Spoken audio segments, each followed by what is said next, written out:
Brawl Stars-დან დროიდან მოყოლებული თამაში 50-ზე მეტი ახალი ბრაულერი დაემატა, რამაც მათი ურთიერთობები და დინამიკა საგრძნობად გაამრავალფეროვა. ასე რომ დღევანდელ ვიდეოში გავყვებით ყველა მათ უნიკალურ კავშირს. მოგესალმებით მეგობრებო, ეს ახი პანგინიუა, მე კი გუგა ვარ და დღეს ჩემ ვიდეოს უყურებთ. კარგით, მოდით უშუალოდ ახლა ვიდეოზე გადავიდეთ. მოდი დავიწყოთ რიკოთი და პაიპერით, რომელზეც ბევრს მიაჩნია, რომ ერთმანეთს ისინი ჩუმად ხვდებიან. უბრალოდ არ ვკითხოთ როგორ. ეს ორი ერთ-ერთი ყველაზე ხშირად მოხსენიებული ურთიერთობის დამწყებია თამაში.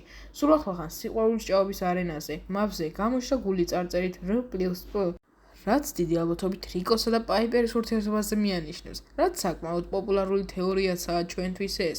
პირველად ისინი ერთმანეთს შეხვდნენ ანიმაციაში My Sweet Valentine. რომანტიკის მინიშნებები იყო ასევე Sugar and Spice-ში, სადაც პაიპერმა რიკოს მიმართულებით გულები ააფრინა და მერე ის ააფეთქა.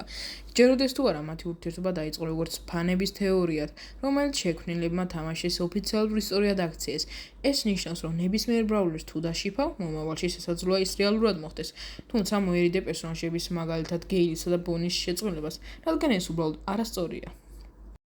მოდი ვისაუბროთ შელიზე და კოლტზე. შელი ხშირად გაღიზიანებულია კოლტზე, რადგან ის ხშირად იპარავს ყურადღებას, რაც ვნახეთ ანიმაციაში No Time to Explain. ეს მიუთითებს, რომ მათ ურთიერთობაში არის შურის ელემენტი, თუმცა ეს პირდაპირ არ ითქმება. მიუხედავად იმისა, მათ შორის მეგობრული ურთიერთობასაა და სტარჰაბის მონაცემებით მეგობრად ითვლებიან ისინი ჯერ კიდევ. CCTV კამპანიაში ერთ-ერთ მომენტში შელი დინამიკს მოულოდნელი გამოჩენით შეშინებული კოლტს ეხვევა. ეს კიდევ უფრო აძლევს აზრს, რომ მათ შორის ახლო კავშირია. მსგავსი ქმედებები უცნობებს შორის იშვიათად ხდება და ამიჯერეთ.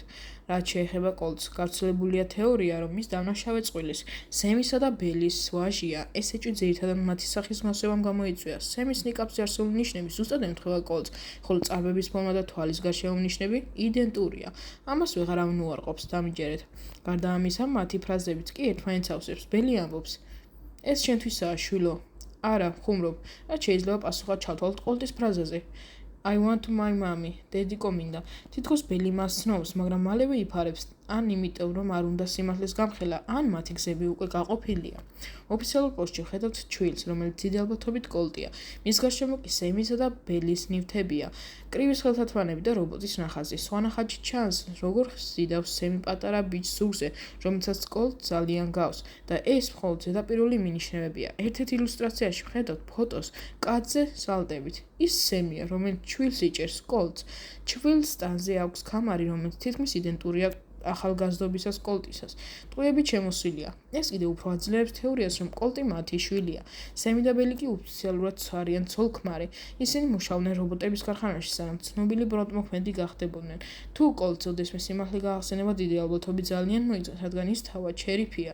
თუმცა ბელის განახლებულ აღწერაში ვკითხულობთ, რომ ის ახლა ცდილობს SAR Corporation-ის ჩამოგდებას, რაც შესაძლოა ნიშნავდეს, რომ ბელი გაშორდა კრიმინალურ წარსულს, რათა შვილი უკან დაიბრუნოს. მაგრამ საჯდება ამ ყველაფერში ფერლი, ამის გასაგებად უნდა შევხედოთ სემსა და ბელს, რომლებსაც ახალა სიძღი აქვთ რობოტების მიმართ. სემი ადრე ქარხანაში მუშაობდა, სანამ Goldermed ბენდის წევრი გახდებოდა, თუმცა უცნაურია, რომ მათ ეს სიძღი არ ცდება პერლზე, თითქოს მას შვილივით უყურებენ. რობოტებთან დაკავშირებული მარტო სწრაფა ოჯახი არ არის. პემ შესაძლოა მოწონდეს ახალი ბრაულერი ჯეიანგი.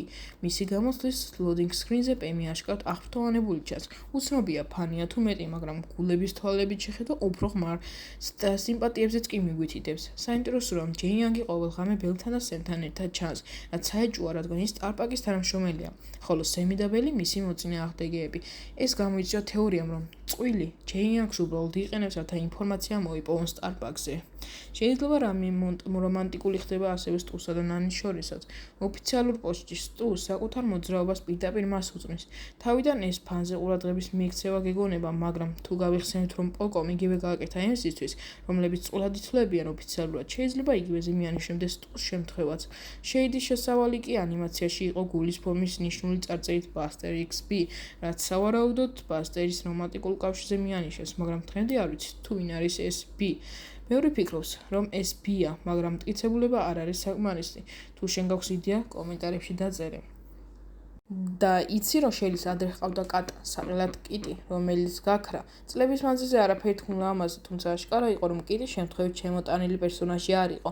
ზოგი ფიქრობს, რომ ბრაულერი კიტი სწორედ ის დაკარგული კატაა, თუმცა მათ შორის არავითარი ინტერაქცია არ ჩანს, რაც საპირისპიროს ამტკიცებს. თუმცა სავარაუდოა, რომ სახელი კიტი სწორედ შელის ძველ კატას უკავშირდება. ასევე გუჯუს შესაძლოა კონფლიქტი აქვს საჩუქრების მაღაზიის თანამშრომელთან. მის ანიმაციაში ის თავს ესხმის კლიენტებს და კოლეგს, რომელიც იქ მუშაობს. გუჯუს თავისი მაღაზია აქვს, როგორც ჩანს, კონკურენციაშია ის, თუმცა მისი მეთოდები საკმაოდ უჩვეულოა. ის ასევე ჩანს ერთ არჩისაც გრიფის ფიგურა უჭირავს. გრიფი სწორედ იმ მაღაზიის მფლობელია, რაც ამ თეორიას კიდევ უფრო აძლიერებს, თუმცა უცნობია ეს ილუსტრაცია კანონიკურია თუ არა.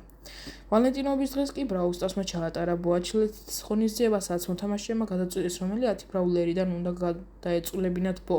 გამარჯვებული კი გახდა ჩარლი, რომელმაც ვიდეოში გულთადი კოცნაც გაუზიარა ბოს. ჯერ უცნობია გახდება თუ არა ეს ოფიციალური, მაგრამ ვიდეო დაიწყო იმით, რომ ბრაულ სტარსის ისტორია ხშირად ქცეულა ფანების შეწყვილების კანონად და თუ გავითვალისწინებთ კოლონის ემოციურ რეაქციას და მტკიცებულებას, შესაძლებელია, რომ ჩარლი და ბო მართლაც ოფიციალური წყვილი გახდნენ მომავალში.